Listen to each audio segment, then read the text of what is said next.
Kita akan belajar tentang variabel pada PHP, tapi sebelum itu kita akan melihat yang namanya komentar. Komentar adalah cara kita untuk memberikan informasi dari kode kita, tapi komentar tidak akan dieksekusi pada browser atau pada aplikasinya. Jadi, yang namanya komentar murni untuk kita baca. Nah, sekarang kita lihat cara membuat komentar di PHP. Jadi setelah tag PHP ini, kita akan membuat komentar dengan tanda garis miring seperti ini. Misalnya saya tulis belajar PHP di sini, kita pastikan setelah melihat browser tidak akan ada hasil. Jadi sekali lagi, komentar ini gunanya untuk kita baca sendiri, atau kalau kita bekerja di tim, timnya mau ngebaca kode kita bisa menggunakan komentar seperti ini. Mau ngasih info-info kapan dibuat, siapa yang membuat dan lain-lain boleh dengan komentar ini. Nah, komentar bisa kita bikin satu baris dengan garis ini, tapi kalau teman-teman mau beberapa baris boleh menggunakan garis bintang lalu bintang garis untuk menutupnya. Di antara tag ini teman-teman boleh nulis berapa baris komentar terserah teman-teman. Nah, jadi kalau mau satu baris menggunakan dua garis miring, kalau mau beberapa baris, garis miring bintang, lalu bintang garis miring bagian terakhirnya. Nggak perlu 888 atau rek spasi komentar. Ini untuk iklan-iklan aja, kita cukup menulis info yang relevan. Nah, kita lanjut lagi ke materinya, yaitu kita mau belajar tentang variabel. Nah, saya akan tukarkan bagian ini, saya akan tulis materinya di sini, yaitu variabel pada PHP. Nah, di variabel PHP, variabel adalah cara kita untuk menyimpan nilai. Jadi, kita punya nilai misalnya, nilai ini kita simpan dalam satu nama. Setiap kita butuh dengan nilai tadi, kita cukup menyebutkan namanya. Nah, jadi dengan nama ini juga kita bisa ngebedain satu nilai dengan nilai lain. Anggap kita 3 bersaudara, tentu ibu atau bapak kita akan pusing kalau kita masing-masing nggak punya nama. Nah, jadi dengan punya nama ini kita bisa lebih fleksibel mengatur nilai-nilai tadi. Kita langsung lihat cara menulisan variabel pada PHP cukup menggunakan tanda $. Lalu setelah $, diikuti dengan nama-namanya. Misalnya saya akan menggunakan $X di sini. $X kita sama dengan sekolah coding. Kita menulis teks di dalam tanda petik seperti ini. Lalu misalnya kita butuh variabel $X ini. Kita tinggal menggantikan di mana ada tulisan sekolah coding dengan $X seperti ini. Kita lihat kalau di browser masih hasilnya sama.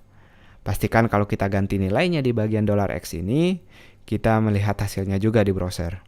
Nah, jadi ini cara mendeklarasikan atau membuat variabel pada PHP cukup dengan $, lalu nama dipisahkan dengan sama dengan, lalu nilainya.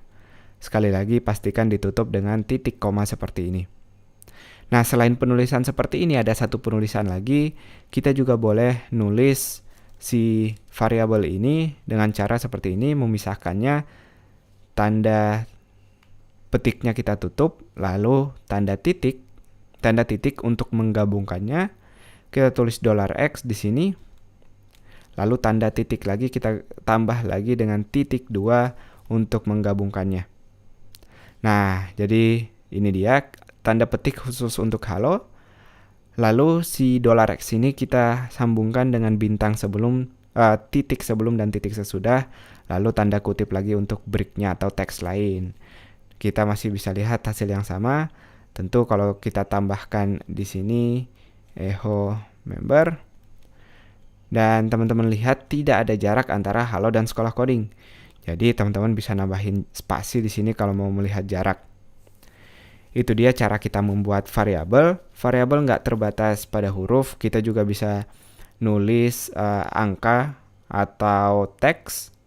Misalnya kita tulis nama seperti ini. Pastikan yang lain juga berubah menjadi nama seperti ini. Nah, teman-teman nggak boleh kreatif kalau di sini nama. Di sini kita nggak boleh nulis namas misalnya. Kita nggak akan melihat hasilnya. Kita balikin lagi. Sekarang kalau misalnya teman-teman mau angka, kita tes dulu. Saya akan tulis $, lalu 1, 2, 3. Kita tulis sama dengan teks di sini. Lalu $123-nya coba kita print. Kita tidak akan melihat hasilnya atau dia error di sini.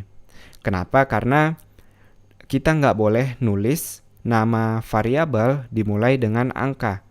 Kita harus mulai dengan huruf, setelah itu baru angka, ini boleh. Tapi kalau cara tadi yang sebaliknya nggak boleh. Jadi nggak boleh dimulai dengan angka, harus dimulai dengan huruf. Nah, kalau kita tes lagi dengan N123 ini, apakah kita bisa melihat hasilnya? Jangan lupa bagian member kita tutup dengan titik koma. Ini dia, kita berhasil melihat teks dan juga si sekolah coding ini. Jadi sekali lagi, kita nggak boleh mulai variabel dengan angka, tapi harus mulai dengan huruf, atau satu alternatif lain, teman-teman boleh menggunakan underscore di sini. Nah, jadi dengan underscore kita bisa melihat hasil yang sama. Saya tulis teks baru agar kita melihat perbedaannya ketika saya reload pada browser. Nah, itu dia beberapa aturan pada variabel. Jadi kita boleh nulis huruf, angka, dan juga underscore. Tapi angka nggak boleh untuk yang memulai. Angka boleh jadi huruf kedua dan setelahnya. Tapi nggak boleh jadi yang mulai nama variabelnya. Itu dia, semoga jelas. Sampai jumpa di video berikutnya.